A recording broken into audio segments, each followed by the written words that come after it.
All right, so starting with Addictive drums, we're gonna be the same section of song, I apologize, but that keeps things simple. So I'm gonna start with making it sound as good as I can just within the plugin, and then bouncing out to Logic to do some additional things. So I'm gonna start in Addictive drums in the plugin, and then for the Logic drums, we'll mess with more of the multi-output, mixing the channels directly in Logic, and hopefully that'll give you two good scenarios that you could choose from on how you want to approach this. The very first thing I do is, a lot of times I'll pull all my faders down and just get a good blend of the drums.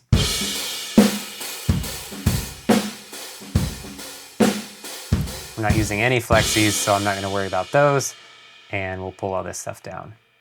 So I just start by balancing the kick and the snare.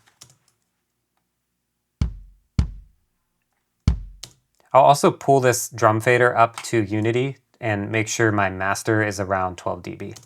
It's already too loud.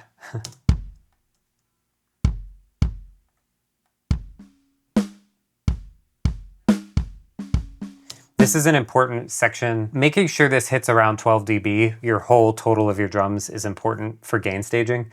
And gain staging is basically managing the levels of your song as you go, so it doesn't get way too loud or way too quiet. If you've ever have worked on a song and you're just clipping your master all the time and it's just everything's way too loud, that's probably a result of not gain staging properly. So I just enter everything in the mindset of I'm going to manage these levels as I go, because I can notoriously just keep making things louder. We're going to keep this around -12 for my entire drum mix. A little more kick. Let's get some overheads in there.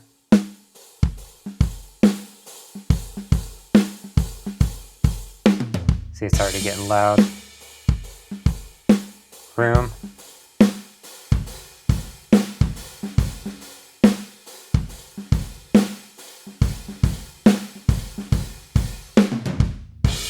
Let's get some toms in there.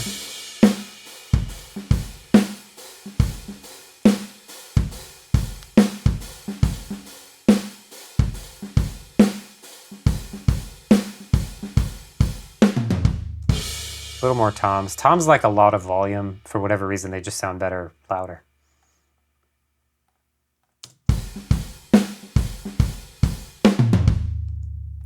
The other thing I start to adjust at this point is the panning, and that's how left or right a drum sounds.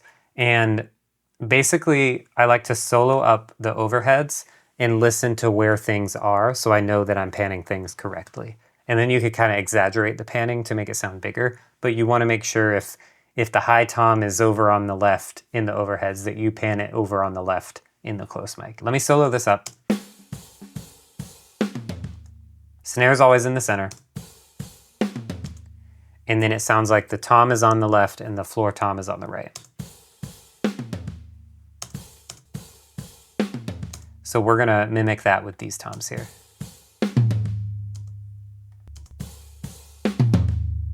So I'm going to pan tom 2 a little more to the left, tom 4 a little more to the right, because I like a big wide spread on the toms.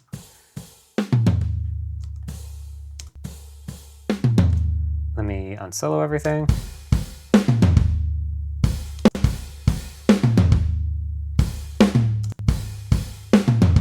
These toms are ringing a little long, so I'm going to open the get piece controls and turn down the sustain a little bit.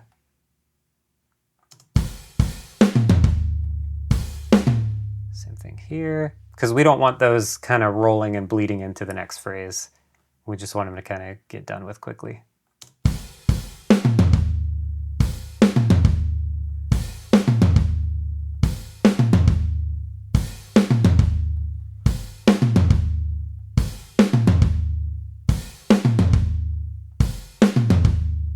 That's good. We still want them to ring, but just not too long.